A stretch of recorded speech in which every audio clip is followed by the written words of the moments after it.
তো কি অবস্থা সবার? তো নতুন ভিডিও নিয়ে আবার আসলাম। হলো যে আজকে আমার যে আরেকটা ট্যাঙ্ক ছিল, তো ওই ট্যাঙ্কটা ক্লিন করব। তো এটার প্রসিজারটা কি, আমি যেভাবে করি এটাই আপনাদের দেখাই। তো চলুন ভিডিও শুরু করা যাক। ব্রাশ দিয়ে ঘষা মাজা করে নেই, তো আপনারা সাথেই থাকেন, দেখেন আমি কিভাবে করি। তো প্রথমে আমরা নিচের বটমটা ক্লিন করব। তো ক্লিন ব্রাশ আমি নর্মালি টুথ ব্রাশ ইউজ করতেছি, এটা আর ইউজ হয় না কখনো। তো এটা ইউজও করবো না, এটা পাত ব্রাশ। তো নিচের মধ্যে বালি জমে থেকে অনেক হার্ড হয়ে যায়। দেখো নিচের দিকে আমি বসা দিই অনেক গুলা, বসা দেওয়ার পর নিচেরটা একদম ক্লিন করবো। তারপরে যে ফ্রন্ট সাইডটা, পিছনেরটা আমি দিই না সহজে, পিছনেরটা দেখা যায় না, তো আমি ফ্রন্ট সাইডটা বেশি দিই। তবে এরপরেরটা হলো এটা পানি ফেলানো। তো আপনারা দেখতে পাচ্ছেন, তো এইভাবে করে আপনারা ট্যাঙ্কের বটমটাও ক্লিন করতে পারেন। পাইপটা দিয়ে এটার মধ্যে নিচে দিয়ে যে ময়লাগুলো থাকবে, তো ময়লাগুলো আপনারা ইজিলি নিয়ে যাচ্ছে। তা আমি এভাবে বের করি। তো দেখবার পরে কিছুক্ষণ পরে আবার এটার মধ্যে একটু পানি দিয়ে ভালো মতো দিয়ে বা সাবান দিয়ে ধুয়ে এটাকে আমি আবার সেট করবো। তো আপনারা যারা এখানে ট্রেনের মধ্যে যে স্টেইন দেখতে পারেন বা অনেক রকম স্টেইন থাকে, তো আপনারা এটা নিয়ে একটু চিন্তা করবেন না। নর্মালি ট্যাঙ্ক দেওয়ার সময় ওইখানে হারপিক দিয়ে একটু বাজিয়ে দিন। তখন দেওয়ার পর মানে বেশ কয়েকবার 3-4 বার পানির মতো পানি দিয়ে ধুয়ে তারপর আবার আপনি ট্যাঙ্কটা রেডি করতে পারবেন। এটা মাছের কোনো সমস্যা হয় না, এটা আমি অনেকবারই করছি। তো এটা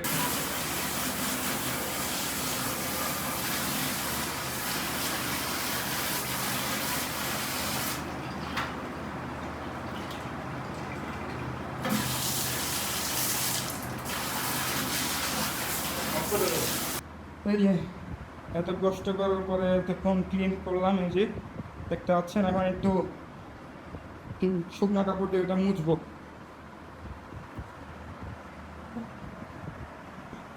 Let's not serve up two. The man was saying to us, yes, two. Mix. It was fixing. তো এই ট্যাঙ্কের জন্য আজকে সকালবেলা যে ভিডিও দেখলেন, তো এটা আনছি, যার হচ্ছে ছোট্ট একটা পাম্প অনলাইনের। আর এটা হচ্ছে স্পঞ্জ, এটা আপনি সবাই চিনেন। এই যে আমি আনছি এক্সারসাইজের স্পঞ্জ। তো দেখেন এটা আমি কীভাবে সেট আপ করি, আমার ছোট্ট একটা জিনিস। অবশেষে এত মারামারি এত জাতাজাতির পরে ঢুকাইতে পারলাম। তো আমি মনে হয় পাইপগুলো অনেক বড় কিনে নিয়ে আসা করছি, বুঝতে পারছেন সবাই।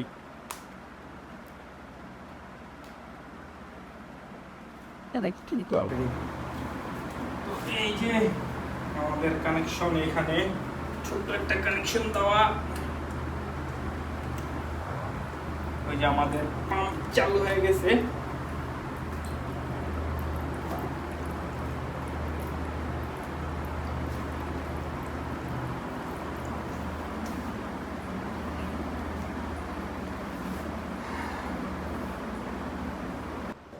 তো অবশেষে আমার ট্যাঙ্কটা আমি রেডি করলাম।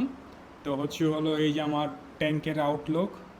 তো আমার ভিডিও প্রতিদিন দেখতে আমার চ্যানেলকে সাবস্ক্রাইব করবেন, আমার ভিডিওতে লাইক করবেন, যেন আমার পরবর্তী ভিডিওগুলো আপনাদের কাছে যায়।